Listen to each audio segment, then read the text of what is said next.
To family welcome back to my channel. ఈరోజు recipe వచ్చేసి తాలింపు అన్నం అండి. ఎలా చేయాలో చెప్తాను. అయితే నేను దీంట్లో తీసుకుంటుంది ఆమ్చూర్ పౌడర్ అండి. పచ్చి మామిడికాయలతో చేసుకునే ఆమ్చూర్ పౌడర్. ఇది చింతపండు వేయాల్సిన అవసరం లేకుండా మనకు ఆమ్చూర్ పౌడర్ వేసుకొని చాలా టేస్టీగా చేసుకోండి. మేమైతే ఇంట్లో ఇలా ఆమ్చూర్ పౌడర్ చేసుకొని పెట్టుకుంటాము సీజన్ ఉన్నప్పుడు. ఇలా మనకు ఇక సంవత్సరం పాటు నిల్వ ఉండే ఆమ్చూర్ పౌడర్. ఆ తర్వాత ధనియాల పౌడర్ వేస్తున్నాను. దాంట్లో పల్లీలు, జీలకర్ర, ఆవాలు, ఎండిన మిరపకాయలు, కళ్యామాకు, నిమ్మకాయ వేస్తున్నాము. అయితే ముందుగా ప్యాన్ పెట్టుకున్నాక కొద్దిగా వేడి అయ్యాక మనము ఆయిల్ వేసుకుందామండి. ఆయిల్ అనేది మీరు ఎక్కువ తీసుకున్న పర్లేదు, తక్కువ తీసుకున్న పర్లేదు, టేస్ట్కి సరిపడంత తీసుకోండి. మేమైతే టూ స్పూన్స్ తీసుకున్నాము. తర్వాత ఆవాలు వేసుకోండి. ఆవాల తర్వాత జీలకర్ర. ఇది కొద్దిసేపు కలర్ బ్రౌన్ అయ్యే వరకు ఆయిల్లో బాగా వేగాలండి. చూస్తున్నారు కదా, కలర్ ఇలా చేంజ్ అయినాక మనము ఎండిన మిరపకాయలు పెట్టుకున్నాం కదా, అవి ఒక 4-5 వేసుకోండి. ఇది కూడా కొద్దిగా కలర్ చేంజ్ అయ్యే వరకు రోస్ట్ చేసుకోండి, ఫ్రై చేసుకోండి. ఆ తర్వాత పల్లీలు వేసుకోండి. పల్లీలు వేయడం వల్ల కొద్దిగా టేస్ట్ బాగుంటుంది. తాలింపు అన్నంలో మనము తినేటప్పుడు కొద్దిగా టేస్ట్ సూపర్ ఉంటుందండి. దీన్ని కూడా మనము కొద్దిగా ఫ్రై చేసుకోండి. తాలింపు అన్నం చేసేటప్పుడు మీడియం ఫ్లేమ్లోనే చేయాలి, ఎందుకంటే అంతా కాలిపోతుంది, చేదుగా వస్తుంది. కళ్యామాకు వేసుకున్నాక అల్లం వెల్లిగడ్డ పేస్ట్ వేసి ఇలా బాగా కలుపుకోండి. అల్లం వెల్లిగడ్డ పేస్ట్ అనేది తాలింపు అన్నంలో 1 నిమిషం పాటు అల్లం వెల్లిగడ్డ పేస్ట్ వేసుకొని ఇక బాగా కలుపుకోండి. ఎందుకంటే తాలింపు అన్నంలో అల్లం వెల్లిగడ్డ పేస్ట్ వేసాకనే బాగా టేస్ట్ ఉంటుందండి. అది కొద్దిగా బాగా ఫ్రై అయితేనే. ఆ తర్వాత టేస్ట్కి సరిపడేంత ఉప్పు వేసుకోండి. ఉప్పు అనేది మీ టేస్ట్కి సరిపడేంత వేసుకోండి. మేము మా టేస్ట్కి సరిపడేంత వేసుకున్నాము. తక్కువ అయితే తక్కువ వేసుకోండి, ఎక్కువ అయితే ఎక్కువ వేసుకోండి. మీ టేస్ట్కి సమానం వేసుకోండి. ఆ తర్వాత ధనియాల పౌడర్ అన్నది 1 స్పూన్ వేసుకున్నాము మేమైతే ధనియాల పౌడర్. ఆ తర్వాత మనము ఆమ్చూర్ పౌడర్ వేసుకుంటున్నాము. ఆమ్చూర్ పౌడర్ అనేది 2 స్పూన్స్ వేస్తామండి.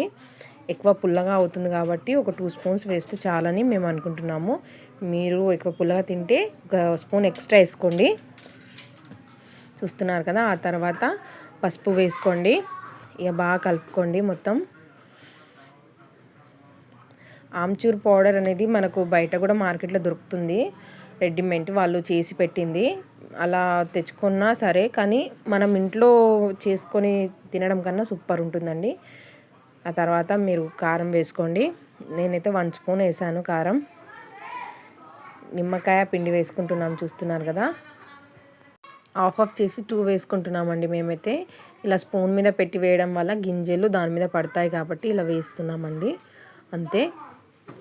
ఆ తర్వాత ఇలా 2 వేసుకున్నాం అనుకోండి. వేసుకొని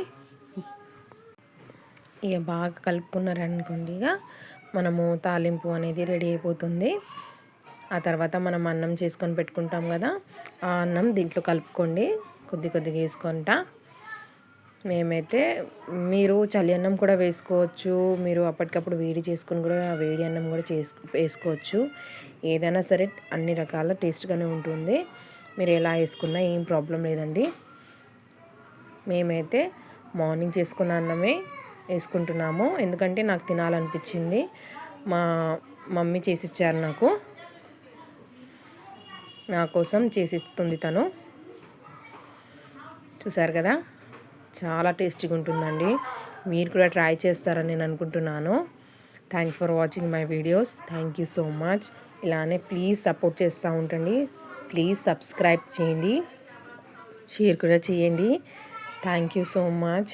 తాలింపు అన్నం అనేది రెడీ అయిపోయింది, చాలా బాగుంటుంది. మేము ఇక తినేయాలని నాకైతే ఇప్పుడు తినాలని ఉంది.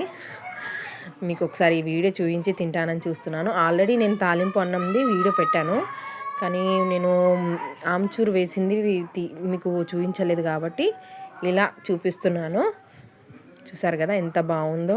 తర్వాత నేనైతే వేసుకొని తింటున్నాను. మేమందరం తింటున్నాము, అందరం తినేసాం. ఆల్రెడీ అయిపోయింది అన్నం. టేస్ట్ చాలా బాగుంటుంది. నేనైతే హ్యాపీగా తిన్నానండి. Thanks for watching my videos. Thank you so much.